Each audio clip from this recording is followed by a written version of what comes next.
Today is supposed to be the start of our honeymoon, right? Why did you tear up my passport? Just as we finished packing and were about to leave, my husband, in a seemingly crazy move, forcefully tore my passport. His smug face really annoyed me. Honestly, I never planned to go with him in the first place. My intention was to go with my mom. I sensed some tension before we got married, but I had no idea the complicated relationship between my husband and my mother-in-law was this deep. I've never heard of anyone's mother-in-law taking over their honeymoon, at least not in my circle. This unbelievable situation shocked and angered me. But most importantly, I felt really uncomfortable. I started questioning if I made a huge mistake choosing him as my partner. As he brought out scissors and began shredding the passport, I looked at my mother-in-law grinning from ear to ear and thought I needed to get away from here as fast as possible. Unexpectedly, I had the perfect evidence to expose these two. My name is Sarah. I'm 29 years old and have been working for 7 years. Recently, I got the proposal I'd always dreamed of from my boyfriend of 4 years. And now I'm in the middle of planning our wedding and honeymoon. I met my husband after I started working. I've always been the low-key type. And though I had my first boyfriend in college, it seemed he lost interest in the quiet and not-so-exciting me, and we drifted apart. Years passed without me dating anyone seriously until I started working. I never imagined that out of all my colleagues, I'd be one of the first to get married. My husband was a senior at my company when I was a newbie, and he always supported me whenever I struggled with unfamiliar tasks at work. The only guy I dated in the past was a classmate, but there's something about someone 5 years older. I found my husband dependable and trustworthy. When he asked me out on our first date, I was over the moon. I still cherish the dolphin figurine we bought during our first date at the aquarium. When he said he wanted to date with marriage in mind, I felt like I was on cloud 9. We went on many dates, and he proposed to me at the same aquarium where we had our first date. Can I really be this happy? That night, I was so thrilled that I couldn't sleep, and I still remember that feeling. With my head still in the clouds, we quickly decided to visit his parents' home the following week. However, it was during this time that I began to feel uneasy about the idea of getting married. My father-in-law was very kind, but my mother-in-law seemed to disapprove of me. Hearing her say, "You could have married someone more outstanding than this plain girl," at our first meeting filled me with doubt and anxiety about our future life together. But I told myself that pre-wedding jitters are normal, right? So, I pretended that everything was fine and continued with the wedding preparations. One day, while discussing our life after marriage, both my husband and his mother assumed I would be quitting my job. Although I once admired the idea of quitting work after getting married, it didn't seem like an option for me at this point. Looking back, I realized that my ongoing anxieties about marriage stopped me from considering leaving the place where I felt most secure, my job. Despite dodging persistent suggestions from my mother-in-law to quit, I decided to continue working at the same company alongside my husband. During our wedding preparations, we disagreed on the timing of our official marriage registration. He wanted to formalize things sooner, and in the end, we decided to respect his wishes and registered shortly after. The procedure felt mundane, but realizing that we were now officially married brought me immense happiness. We initially discussed having a small, intimate wedding, but it seems my husband mentioned this to his mother, and she called the next day. "You know, Edward's wedding, and you're talking about having a small, intimate ceremony. Please don't just say whatever you want. The wedding needs to be grand. I'll make sure it's fitting for Edward. By the way, please keep your guest list minimal, just your parents and close friends. Your friends are probably just as dull, right? They'd make the wedding feel so gloomy and ruin everything." I found myself bombarded with opinions about the venue and the guest list. It was infuriating that she felt she had the right to dictate so much. Despite having a lot to say, I convinced myself that maybe this is just how weddings go and decided to invite only my parents and close friends, as my mother-in-law wanted. However, my mother-in-law's interference didn't stop at the guest list. She had opinions about the program, entertainment, decorations, and food. Following her suggestions would push us way over budget. Initially, Edward's family had agreed to cover half of the wedding costs, but somehow that changed, and now it was, weddings are for the bride, leaving us significantly over budget. I had to cover all the additional expenses she wanted, so the wedding turned into a lavish affair, quite the opposite of the simple ceremony I had envisioned. I tried to make some cost-saving changes without her knowledge, but she scolded me, claiming, "It looks cheap because you didn't do as I told you." I thought I would finally get some distance from her after the wedding, but my husband did something unimaginable. Despite my frustration with her interference in the wedding, and despite my desire to keep my distance from her, my husband insisted we live with her. Our new place, for which we had already signed a lease, was canceled without my knowledge. All my belongings intended for that place were redirected to my husband's family home. I was speechless, shocked by how everything had been decided without consulting me. I had handled all the wedding planning, and even when I warned Edward that meeting all of her requests would exceed our budget, he ignored me. The anxiety I had before the ceremony only intensified after our wedding. We had planned an overseas honeymoon to a dream destination I always wanted to visit. The idea of going there for our honeymoon felt surreal. However, my growing unease with Edward, who was acting suspicious, and the prospect of living with my mother-in-law upon our return dampened my spirits. Despite our wedding preparations, Edward wasn't cooperative about the honeymoon planning. Strangely, he took charge of booking the flights and hotels. I assumed he had chosen a romantic hotel for our honeymoon stay, and was excited as usual.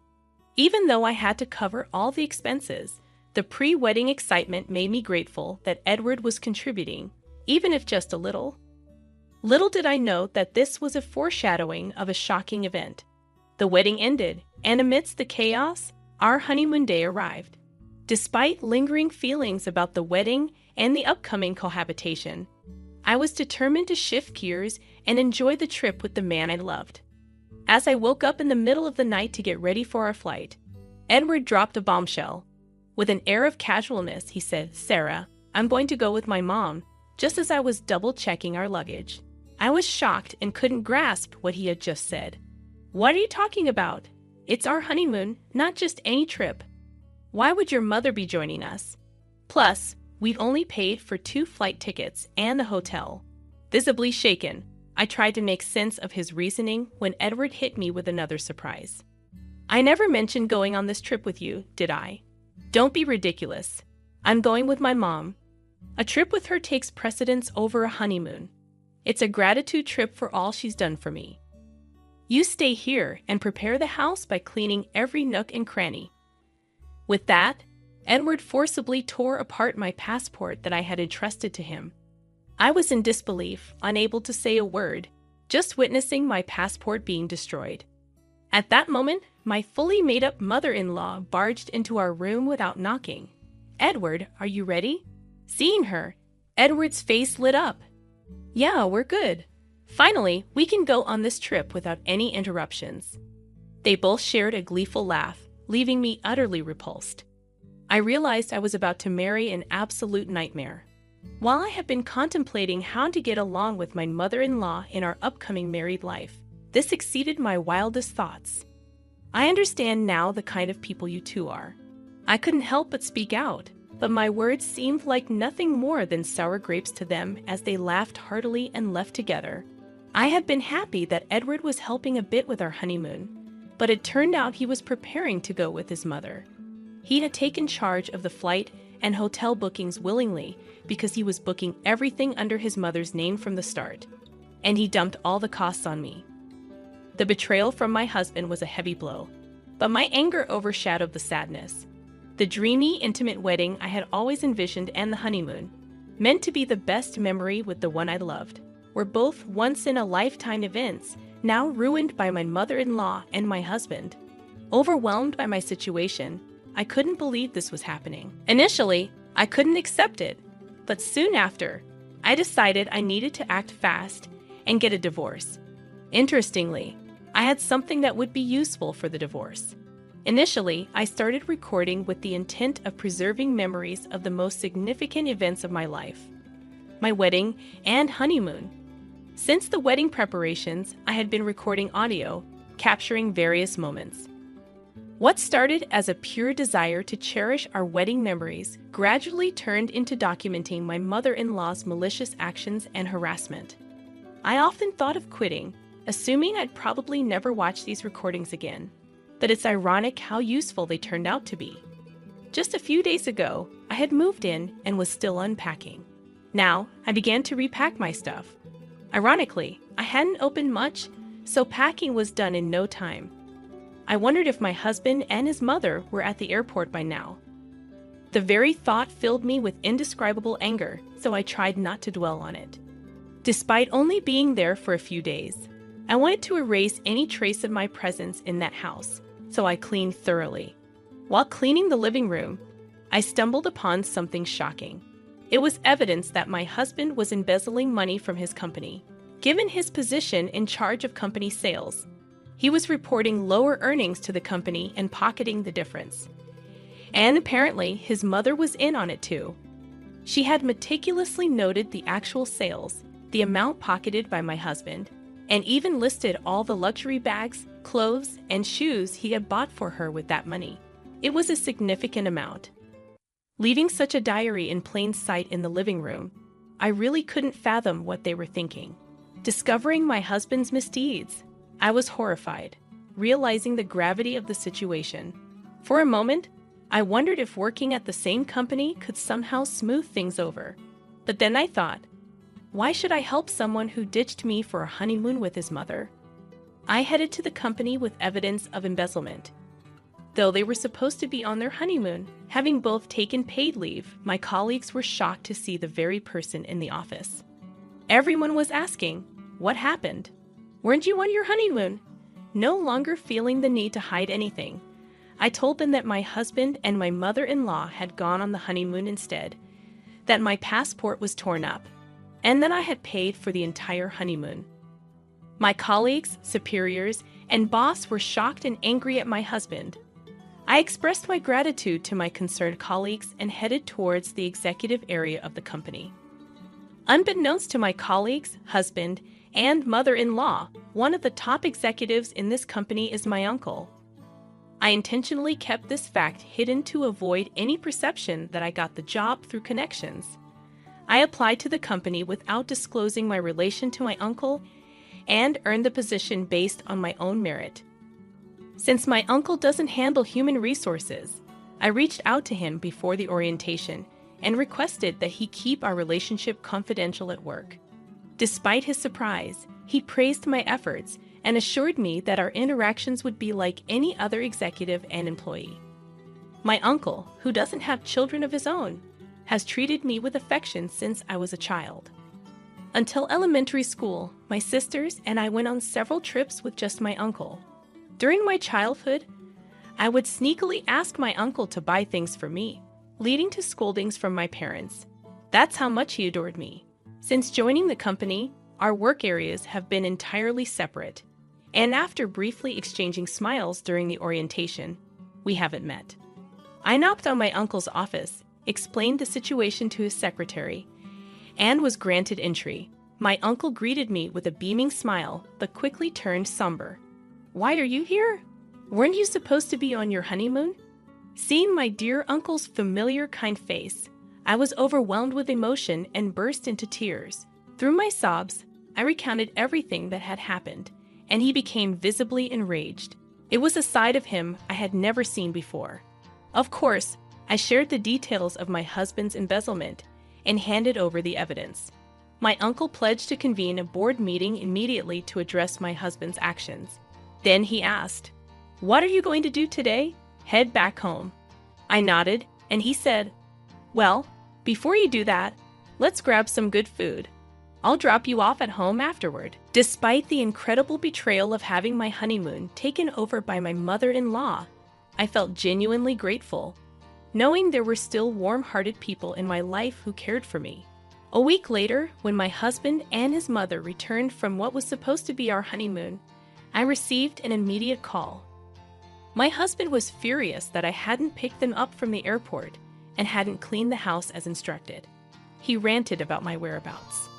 I already had a top-notch divorce lawyer recommended by my uncle and parents, and the process was in motion. Without giving my husband a chance to speak, I said, "You two sure are loud and annoying. I don't want to hear your voices anymore. Why would I pick up someone I'm going to divorce, and why would I follow your silly orders to clean?" He was momentarily speechless, but soon resumed his ranting. "Do you think it's okay for you to say such things? I did you a favor by marrying you. If I divorce you, you'll never get remarried. My mom's furious too. If you come back now and prepare our meals, I might forgive you. We're tired of foreign food. Make some tasty traditional meals." He had never spoken to me like that before our supposed honeymoon. After revealing his scheme with a passport and going on a trip with his mother, his true colors had shown. It dawned on me that I had never truly seen him for who he was. I have been reflecting on this realization over the past few days. I've consulted a lawyer regarding our divorce. Could you please discuss related matters with them? A lawyer? What are you talking about? I'm not getting a divorce. I could hear his mother in the background shouting for him to hand her the phone, calling me names. Well, do what you please. By the way, I informed the company about your embezzlement. I think they'll be calling you in soon. Maybe you should get a lawyer too. Bye. I could sense his panic on the other end, but it wasn't my problem anymore. He kept calling, so I just blocked his number. My uncle was aware of our honeymoon dates, so right after our call, the company summoned my husband using the evidence I provided. They verified the information and confirmed the discrepancies in the payments. It turned out the amount my husband embezzled was enormous. In front of the company's executives, my husband desperately tried to defend himself. He fabricated a story claiming I was the real embezzler, and he had tried to stop me. At that point, my uncle couldn't hold back and shouted, "My niece would never do such a thing. We've confirmed that you and your mother committed the embezzlement. You're lucky we haven't involved the police yet." Realizing the jig was up and that I was related to senior management, my husband looked as if he had lost his soul. That day, I went to the company to return the wedding gifts to my colleagues since our marriage had ended so soon after the wedding. Everyone refused, saying they had given them as a token of their blessings. While I was surrounded by this warmth, my ridiculous husband approached. "Why didn't you tell me you were related to the top brass?" "I'm sorry, really. Can we start over?" "Can you ask your uncle to keep me in the company and make the embezzlement go away?" Disgusted, I replied. "Do you even understand what you're saying? Are you okay in the head? Divorce is the only option now. Reflect on your actions and face the consequences." Having said that, I pushed him away, but he must not have had anywhere else to turn. He clung on desperately. Watching this, my colleagues called security, who dragged him away. He was fired immediately. Regarding the embezzlement, it seems the company is seeking damages from my husband. After finding out about the whole situation, my mother-in-law repeatedly tried to contact my family. However, once she consulted my sensible father-in-law, the calls stopped. I had always wondered why my sensible father-in-law had even allowed our honeymoon in the first place. But when he later came to apologize, admitting his mistake, I understood. After hearing his side, he had believed my mother-in-law was going on a domestic trip with her friends. He was looking forward to a week without my nagging mother-in-law, who was always badgering him about shopping and wanting to dine out, thinking it would be like a little slice of heaven. Then I came home. After hearing about the ridiculous actions of those two, my father-in-law agreed I should return to my parents' home and even helped me pack. At the time, our emotions were high, and without discussing much else, I just went back to my family home. Knowing how genuine, kind, and rational my father-in-law is, I'm sure he would have stopped all this if he had known. He was the only reasonable person I could trust in that house. Although I was the victim, the thought that my honeymoon had been hijacked by my mother-in-law was incredibly embarrassing. I contemplated resigning from my job, and my parents suggested taking a break from work for a while. However, my uncle, considering that work might serve as a distraction, discussed it with the CEO.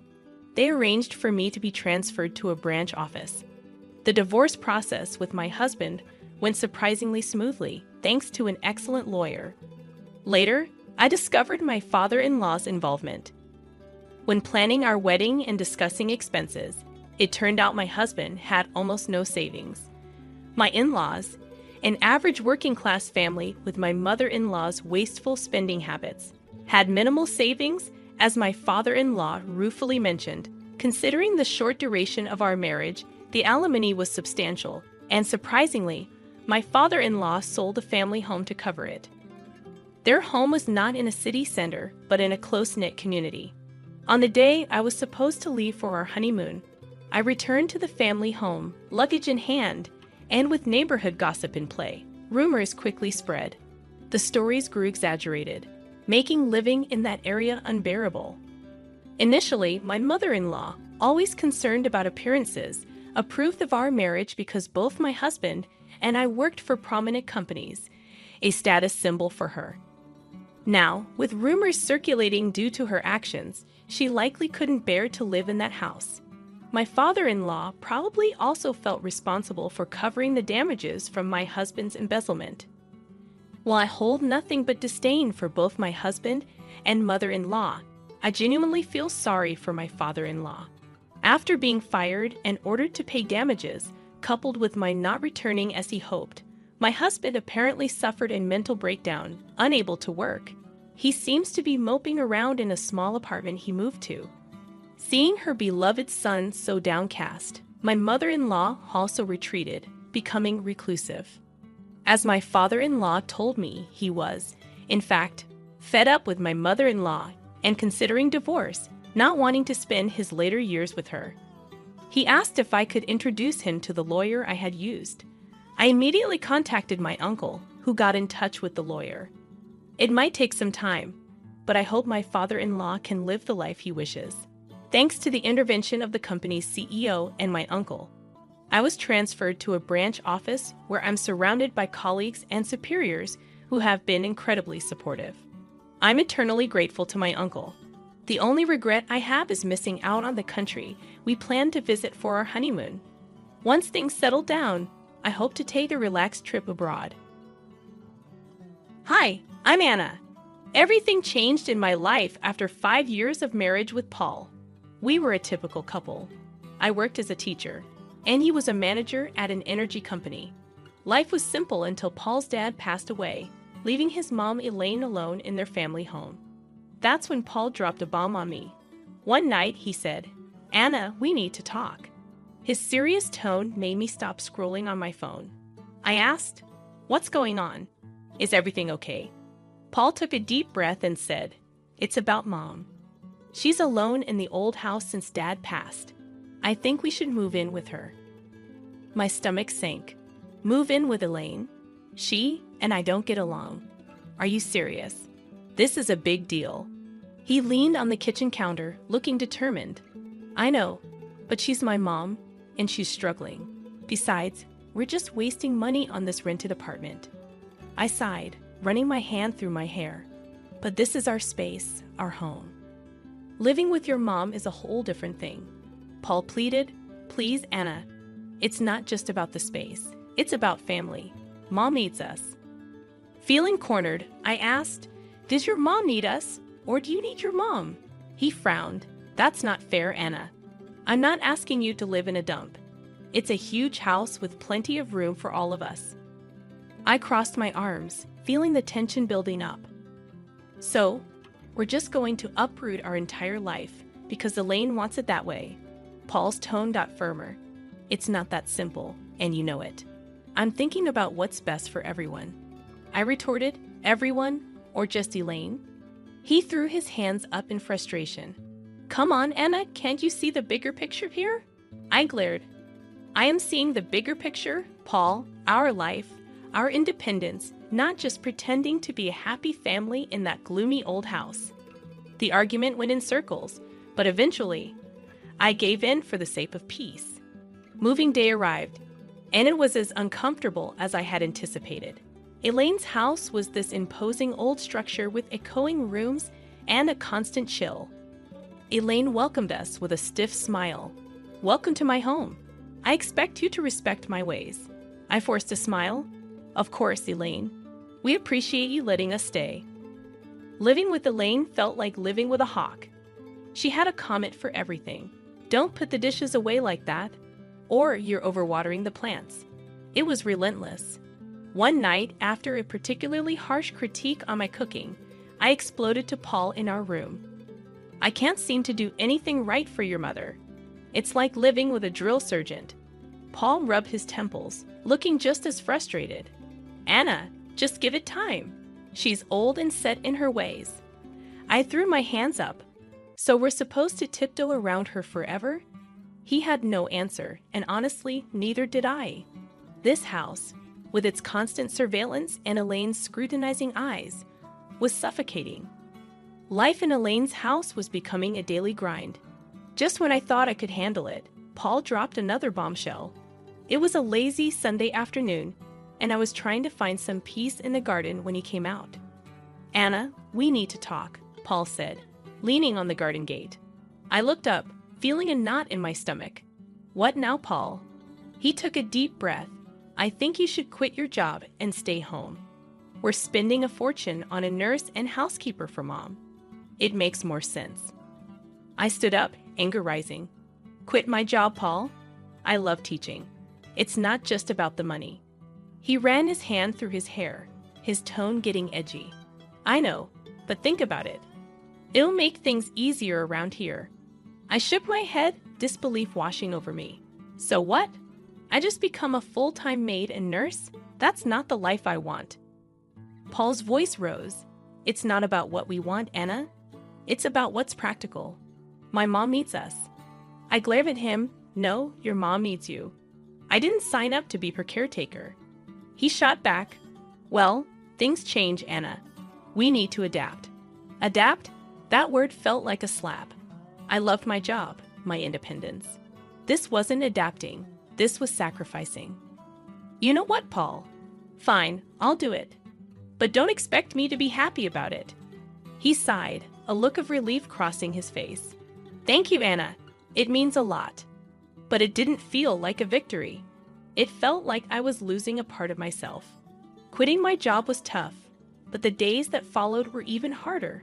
I was now a full-time housekeeper, nurse, and cook. Elaine, as always, had something to say about everything. Those curtains need a wash, she'd comment, or the soup is too salty. It was never ending. One day, I snapped. Elaine, can you just stop? I'm doing my best here. She looked taken aback. Well, I'm sorry if I have standards, Anna. I'm not your servant. I'm your son's wife. I'm here trying to help, and all you do is criticize me. There was a moment of tense silence, and then Elaine's expression softened slightly. I know you're trying, Anna. I'm just used to things a certain way. I sighed, feeling the tension drain out of me. I know, Elaine, but I'm not you. I have my way of doing things. From that day on, things were slightly better. Elaine toned down her criticisms, and I tried to accommodate her quirks. It was a fragile truce, but it was better than the constant battles. As time dragged on in Elaine's house, the atmosphere grew tenser, almost suffocating. Paul's behavior became increasingly distant and elusive. He was always late from work, and when he was home, he might as well have been invisible, holing up in the spare room like it was his sanctuary. One evening, unable to bear the silence and distance anymore, I cornered him in the kitchen. Paul, what's going on with you? You're hardly here, and when you are, it's like you're not even my husband anymore. He'd avoided eye contact, stirring his coffee absent-mindedly. Work's a nightmare right now, Anna. Just piles of stress. I leaned back against the counter, my arms folded. I get stressed, Paul, but this feels like you're shutting me out. You're here, but you're not really here. He exhaled heavily, his gaze still fixed on his coffee. I don't know what you want me to say, Anna. I'm just really tied up with stuff. I wanted to believe him, to understand, but something inside me screamed that there was more to it than that. Then there was Lucy, Paul's sister, who seemed determined to add to the tension. Every visit from her felt like a trial. She'd look around the house with a sneer and say, "Still stuck in this old dump, huh?" I usually bit my tongue, but one day, Her taunts hit a nerve. Not all of us have the luxury to mooch off others. Lucy, I shot back. She just cackled, her voice grating on my nerves. Oh, look at you playing the martyr in a haunted house. Pathetic. I clenched my jaw, holding back a barrage of words. Paul, ever the silent bystander, offered no defense. His silence felt like another jab, another confirmation of the growing gulf between us. The most significant change, however, came with Elaine. One day, she called for Lucy, her voice frail and desperate. Lucy, I need help with a bath. I can't manage on my own anymore. Lucy's response was cold and cutting. Help yourself, Mom. I'm not your caretaker. Elaine broke down in tears, and my heart couldn't take it. Despite our rocky history, I couldn't leave her in that state. I helped her with the bath, and something between us changed that day. Elaine started to warm up to me, treating me less like an intruder and more like a daughter. It was a welcome change, but it also highlighted how far Paul and I had drifted apart. The house felt colder, emptier despite Elaine's newfound warmth towards me. The walls seemed to echo with the growing silence between Paul and me, a chasm that widened with each passing day. The cold atmosphere in our home intensified each day. Paul's frequent late nights at work became routine, and our conversations turned into mere echoes of their former selves. It was during one of these brief interactions that Paul disclosed a new piece of information, adding to the growing pile of secrets and lies. Anna, I got an apartment near work. He mentioned casually, as if discussing the weather. I almost dropped the dish I was cleaning. An apartment? Why would you do that? He leaned against the doorframe, avoiding my gaze. It's just practical, Anna. Saves me the commute, especially with the late nights. Anger and confusion surged within me. And you decided this without talking to me. Are we just roommates now? He shrugged, his indifference cutting deep. I thought you'd be happy, less stress about me coming home late. I shook my head, disbelief coloring my tone. Happy, Paul. This feels like you're leading a double life. What's next? You'll tell me you have a second family? He sighed, rubbing his forehead. Don't be dramatic, Anna. It's not like that. I wanted to dig deeper, to break through his nonchalant facade, but I knew it was futile. The conversation ended there, much like many of our interactions those days. The true shock came a few days later during a candid conversation with Elaine. We were in the living room, sharing a rare moment of calm when she suddenly said, You know, Paul didn't buy that apartment with his money. I looked at her puzzled. What do you mean? She hesitated, then continued. He used my savings. He said it was an investment. He even put it in my name. My heart sank. He's been using your money, and you're okay with this? Elaine shrugged, a sad look in her eyes. I couldn't say no. He's my son. But I thought you should know. I was speechless.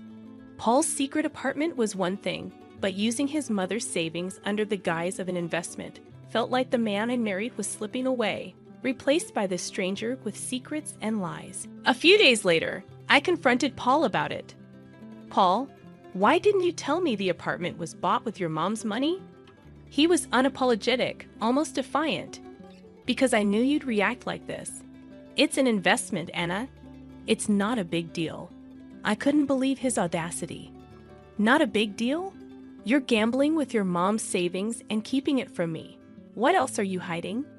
He turned away, ending the conversation with a dismissive wave.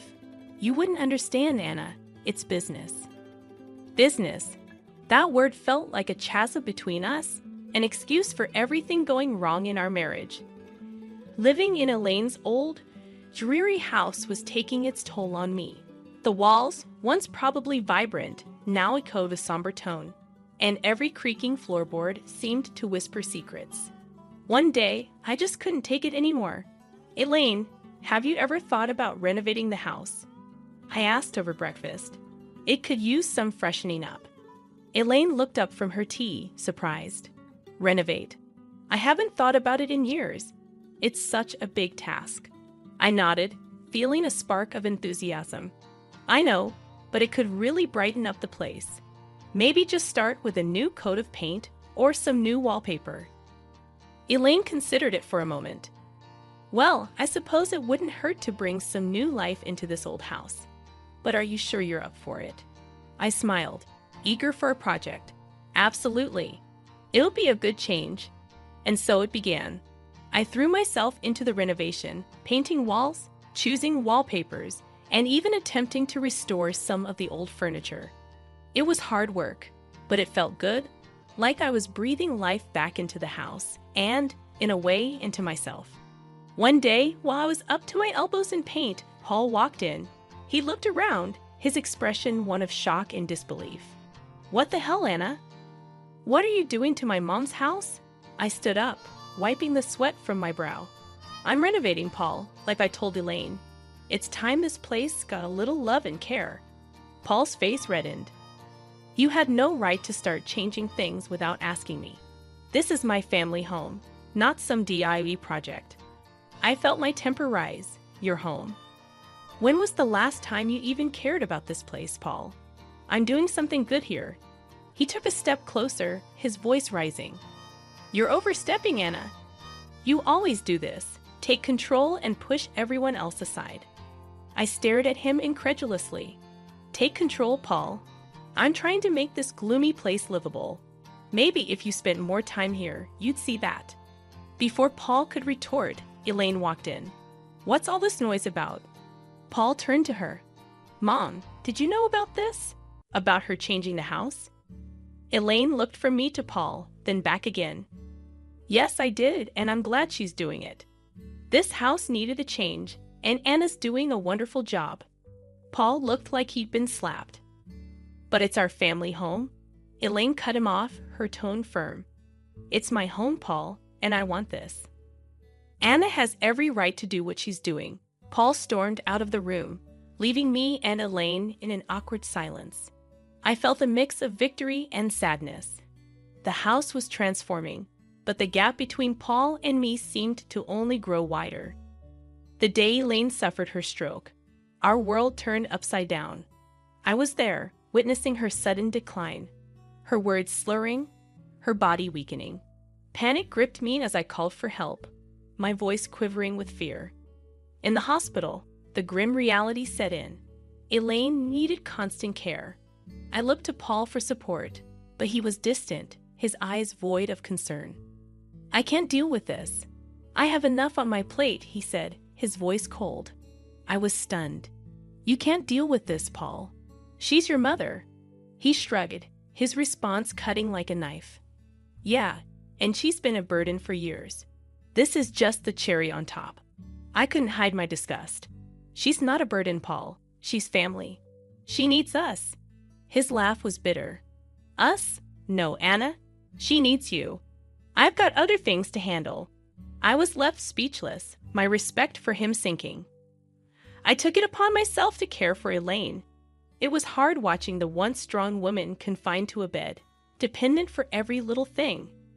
As I became Elaine's primary caregiver, Paul's visits grew rarer, and his indifference more apparent. Then Lucy came. I overheard them in the living room, their words like venom.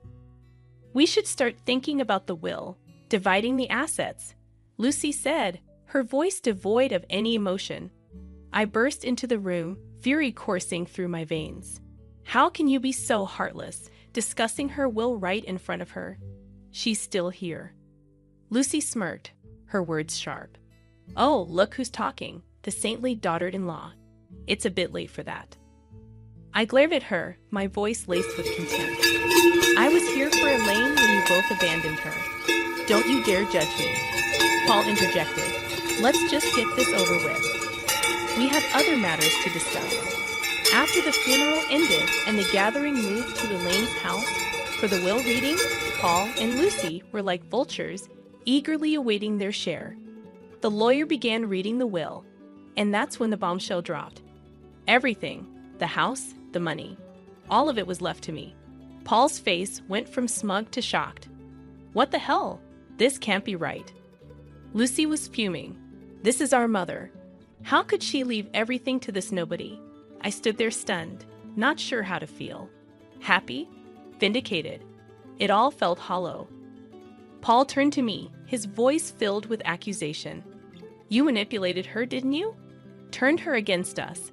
I shook my head, disbelief and anger mixing in my voice. I did nothing but care for her, which is more than I can say for you. The lawyer intervened. Elaine was very clear in her will. Lucy was seething. This is not the end. We'll contest this. There's no way we're letting her get away with this.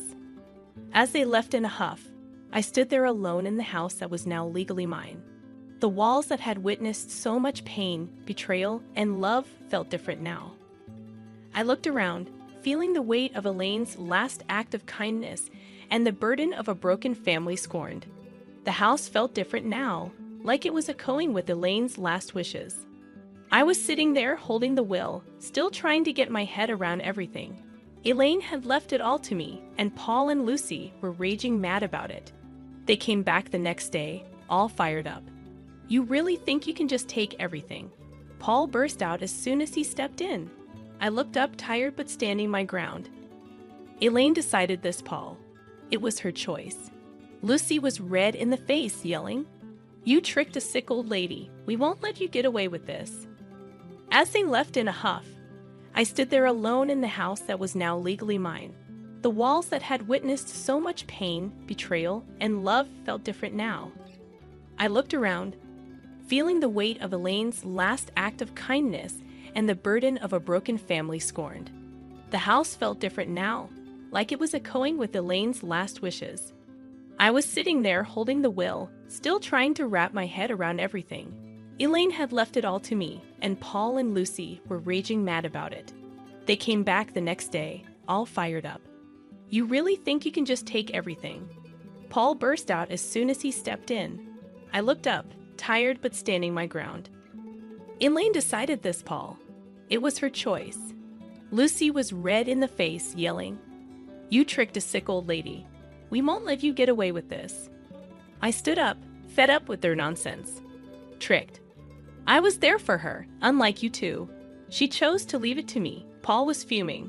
So you think you've beaten us? You think you can just snatch everything away? I let out a heavy sigh. I didn't snatch anything, Paul. Elaine gave it to me because she knew I actually cared. Their yelling didn't stop, but it was just noise against the truth I knew. I was there for Elaine when they weren't. The lawyer showed up with a video Elaine had made. Her voice filled the room, and she said it clear as day. I left everything to Anna because she was like the daughter I never had. She was there when my own kids weren't. She deserves it all. The room went quiet.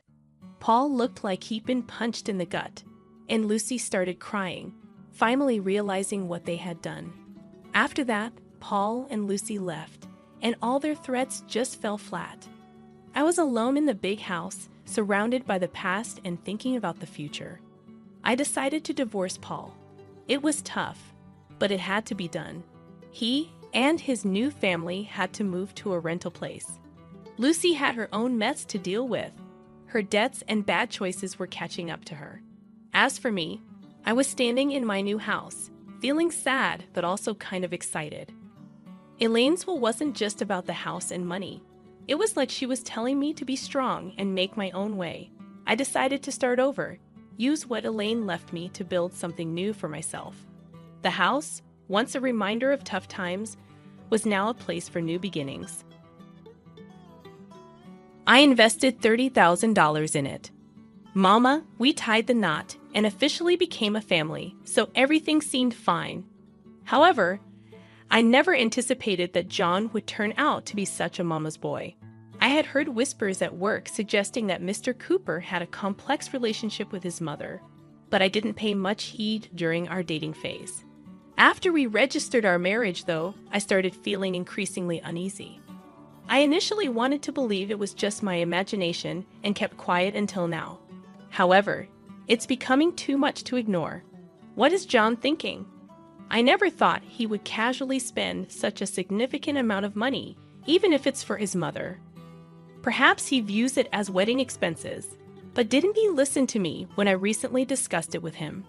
His seemingly frivolous plans with his mother might go unnoticed by them, but they are glaringly obvious to me. I am determined to make them regret attempting to trap me. I am Kristen Cooper, 30 years old, a dedicated and earnest worker. Recently, I registered my marriage with my husband, John Cooper, after an office romance. John, who is 32 and 2 years older than me, was known for being bright and kind, popular among colleagues. Despite his popularity, he surprised me by expressing his feelings, and our relationship blossomed. On our 1-year anniversary, he proposed, and we decided to register our marriage first, planning a grand wedding later as per John's wish. Currently, we're diligently working and saving money for our dream wedding. Living in a house and land inherited from my deceased parents, we hope to save faster without having to pay rent. A month after registering our marriage, our life was blissful until one weekend when John's mother called urgently, leaving him pale and hurriedly preparing to leave. Concerned, I asked, "Did something happen to your mother?" He replied in a panic, "Mama, something urgent seems to have happened to Mom." Feeling concerned, I decided to accompany John as he rushed out to attend to an emergency with his mother. It was the first time I had seen him so flustered. Considering the urgency, my worries grew, imagining possible accidents his mother might have had. I refrained from calling him while he was driving and opted to send a message, expressing my concern and asking him to keep me informed about his mother's condition. In the hours that followed, I received a reply from John, explaining that he had just returned from the hospital, revealing that his mother had tripped at the entrance, resulting in a minor sprain. Relieved by the news, I inquired when he would be returning home. To my surprise, John responded that he planned to stay at his mother's place to watch over her for the night. He had already informed work and taken leave the next day. The notion of him taking a leave for a minor sprain crossed my mind. But then I remembered that John had no father, and his mother was his sole family. It seemed natural for him to be deeply concerned. I replied, expressing my understanding and wishing his mom a speedy recovery. Deciding to rest for the day, I went to the office the next morning.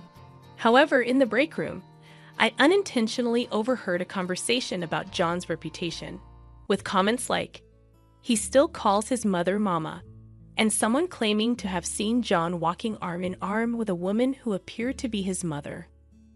While I found it heartwarming that a mother and son shared a close relationship, it became apparent that the general public might view it differently. Amidst all this, perhaps triggered by his mother's sprain, John approached me with a surprising proposal. "Kristen, I was thinking of inviting my mom to stay with us for a while to take care of her. What do you think?" His suggestion caught me off guard. While I knew he harbored a desire to live with his mother eventually, we had agreed to discuss such matters thoroughly after our wedding. The suddenness of his proposal left me perplexed. Why bring it up all of a sudden? I asked John, puzzled by his unexpected proposal. He explained, "Well, Mom's currently sprained, and I'm worried. It's dangerous for her to be alone, right? So I was thinking of renovating our house to make it safer and have her stay here in the meantime." His explanation shed light on his sudden decision, but I couldn't shake off my unease. John had made this significant decision without consulting me. Reluctantly, considering the urgency of the situation, I agreed. The next day, John's mother arrived at our house with large luggage. John had an unavoidable morning meeting and was expected back in the afternoon, so I, having taken the day off, greeted his mother. "Ah, Kristen, I'll be in your care for a while." "Can you bring in all these luggage, please?" she asked, instructing the delivery personnel to leave everything at the entrance. After handling the luggage alone, I took a break while she casually turned on the TV. Later, as John returned home, his mother approached him with a grievance. "Kristen didn't even help me with the luggage. She left it all to me and just leisurely watched TV. What do you think about that?" She blatantly lied with a calm face. Shocked, I looked at her, only to find her smirking. Before I could respond, John asked, "Wait a minute, Kristen. Is that true?" Feeling betrayed by his blind trust in his mother, I apologized just to defuse the situation. My mother-in-law, triumphant, resumed her position on the sofa. John's unwavering belief in his mother made me question our relationship. As 2 weeks passed, She continued to make my life difficult in John's absence, while he remained overly affectionate towards her, even calling her mama. What surprised me more was her extravagant spending habits, flaunting expensive meals and branded items. When I confronted John at the office about his mother's departure, he evaded the question, deepening my concern. I had to address the issue at work because John and his mother were always so closely intertwined at home, leaving us with minimal time for meaningful conversations as a couple. Even when I attempted to discuss his mother's extravagant spending habits, John remained unresponsive, leaving me to fret in isolation. As my concerns mounted, I began questioning the source of the money. My mother-in-law didn't work, and given her spending patterns, she wasn't likely to be the saving type. Suspecting the worst, I decided to inspect our bank books. To my dismay, I discovered that the $30,000 we had saved for our wedding had been withdrawn from the account. Stunned, I immediately called John to confront him. "Hello, John. Do you know anything about the $30,000 we saved for the wedding? I checked the bank book, and it's all gone." His response was nonchalant. "30,000. I used it for Mom. We're married and a family now, so that should be fine, right?" Though I comprehended that his mother had used the money, I chose to keep quiet about it. Upon returning home, my mother-in-law, who had been out, noticed me holding the bank book. She approached and whispered, "Thank you, Kristen. I'm counting on you in the future, too." Her words fueled my frustration, and I decided it was time to take revenge on both of them. I purchased a voice recorder and installed hidden cameras throughout the house while maintaining a facade of normalcy in their presence. Their arrogance and disparaging remarks towards me intensified. But I collected evidence in silence. It became evident that, instead of renovating her own house, my mother-in-law intended to sell it and permanently move into our house, a plan apparently concocted with John from the beginning. Our wedding was just weeks away, and I endured, silently collecting evidence. When I sought the expertise of a divorce lawyer and returned home with him, both John and his mother were visibly shocked. Ignoring their surprise, the lawyer explained the divorce proceedings calmly. Unexpectedly, John interrupted, saying, "Hey, wait a minute. Divorce? Stop joking. We have our wedding in a month. That's impossible." He spoke with an intimidating and somewhat angry tone. In response, I handed him a copy of the recordings from the voice recorder. As John listened with caution, he started denying everything after finishing the playback. I couldn't believe John's reaction. "I don't remember saying such things, and is that really me?" I felt utterly frustrated, but somehow managed to remain calm as I questioned him. "You never listen to me, no matter how many times I try to talk to you. You love and care about your mother more than me, right? There's no point in being married to me, is there?" John attempted to retort, but I didn't let him interrupt. "Mama gave birth to me and raised me. Of course, she's more important than you, but you've stopped calling her Mom. It's great to care about a parent, but don't you think you're going too far?" The lawyer took charge of the conversation, sensing John's reluctance to acknowledge my concerns. Yet John seemed unconvinced. Suddenly, as if just remembering, he asked about the wedding. I suggested canceling the wedding and proposed that he should pay the cancellation fee. To my surprise, his mother burst into anger and started complaining loudly. I couldn't understand why she, who had been splurging on her favorite things and living as she pleased, was so upset. "You're still upset about the $30,000 from before, aren't you? Mama's part of the family, so there's no need to be so mad. We can just save it up again together." But that money wasn't mine. I had explained this shortly after his mother moved in. Not even 2 weeks in, I had clarified that the account was initially set up for both of us to save for our wedding expenses. However, John stopped contributing after a while, and I couldn't find the right moment to discuss it with him. At work, I overheard John and his mother whispering together. The account we opened to save for the wedding had about $50,000, of which around $30,000 was my savings.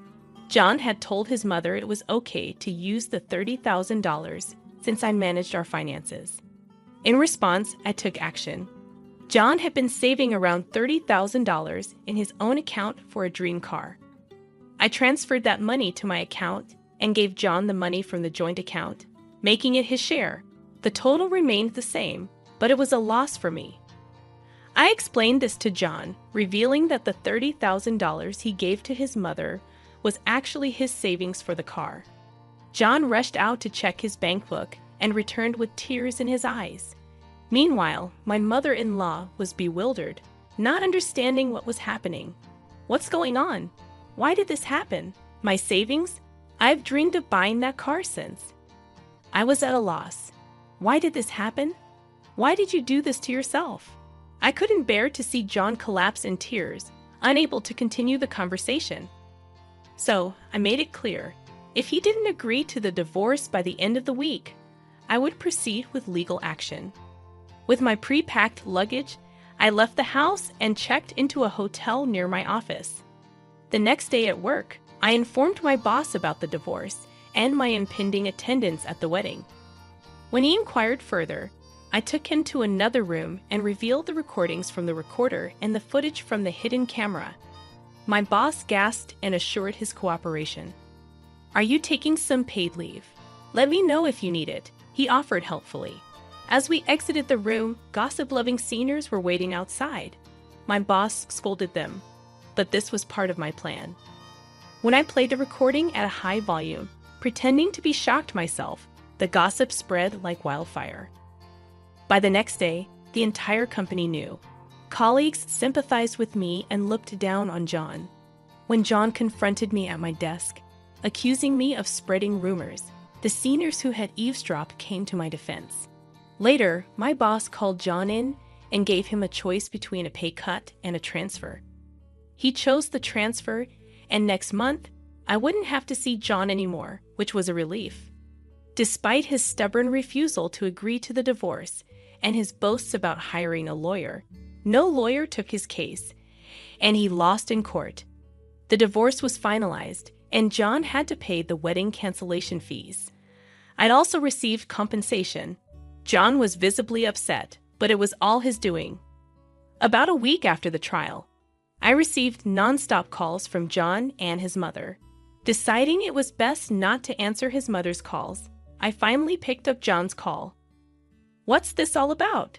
he demanded. "Some guys came and told us to leave. Do something about it. It's John's house. How can we be told to leave?" "What are you planning, Kristen?" "Mama, just go over there for now." "I'll handle this." I could hear John's voice over the phone. From the mother-in-law's comments, it seemed John had told her the house was his. I instructed John to put the phone on speaker mode and decided to explain the truth to his mother. "Mother, you seem to be misunderstanding something. That house and land are mine, inherited from my parents. It's not John's, and I've decided to sell this house filled with memories of my parents. Both of you need to leave quickly, please." Hearing my words, my mother-in-law burst out. "What do you mean? That can't be right." I could hear John trying to calm her down over the phone, but it was futile, so I quietly hung up.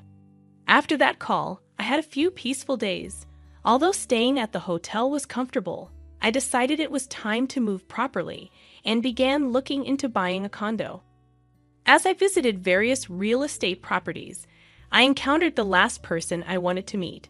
Since I had told them to leave, they must have been looking for a new place to move to. By chance, I ran into John and his mother. After whispering to each other for a bit, they'd approached me. "Hey, Kristen, long time no see. Meeting here doesn't seem like a coincidence. We must really be fated for each other," they said. "That's right, Kristen. Why don't you marry John again? I would be so happy if you did." I was surprised to see John there, considering he was supposed to have been transferred by his company.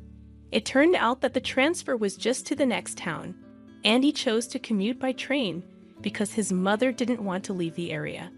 She believed it was a neighborhood where celebrities gathered, convinced that living there would make her part of the elite. Indeed, this area has many high-security condos, and the rent is on the higher side, I said. Understanding this, John moved even closer. "So what do you think? We could make it work if we tried again, right?" John suggested. I'm in debt now because of the compensation and cancellation fees, and Mama seems to have borrowed money from various places too. So how about it? He continued. Yes, Kristen, you have money from selling the house and land, so let's all share the money and happiness together. We're family, right? Excitedly, they started looking for condos to live in together. I suggested a luxurious condo, and they seemed to think I was going to pay for everything and didn't care about the price. After the viewing, I told them, well, this is where I leave you, and parted ways with them. They seemed quite elated, waving their hands with smiles.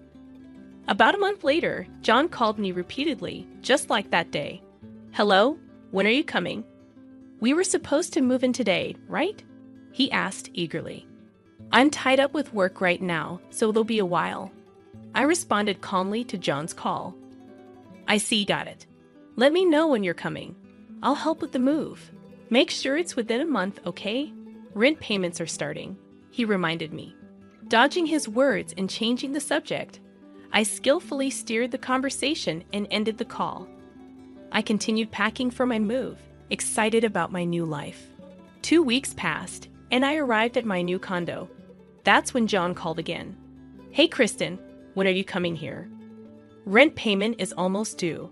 Hurry up, he urged. I walked around the house, opening every door, making noise over the phone. I could hear John and his mother talking and couldn't help but smile. I'm already at my condo, I announced. What are you talking about? I never said I was going to live with you. You both did the viewing and signed the contract on your own. I found a condo I liked and bought it. You should find someone more suitable for you. I don't think we'll ever meet again. Take care. Bye, I said cheerfully and immediately hung up. Then, I blocked both John and his mother's numbers, feeling a sense of accomplishment. I was in high spirits, looking forward to setting up my new home and having lots of busy but fun times ahead. At work, my hard work was recognized, and I was promoted. Things would get busier, but it was a fresh start, and I was ready to give my all. As for John and his mother, one day they suddenly visited my company and caused a scene. They were immediately subdued by the security guards, and the police were called. John apparently embezzled funds from the company he was transferred to, involved in marriage fraud, theft, and other crimes. He is now in prison and likely won't be released for a while. His mother had to find a job and live on her own, but she struggled due to her self-centered nature and poor relationships. Falling into debt, she's now on the run, unable to pay back what she owes. Reflecting on their situation, I learned a valuable lesson about how one's bad actions always come back to haunt them. I'm grateful for the opportunity to use them as negative examples and reevaluate my own actions. The man I'm living with now in the condo contributes equally to the living expenses, supports me, and doesn't interfere with my work. We enjoy our time together, and his parents seem to like me. We plan to continue being careful with our actions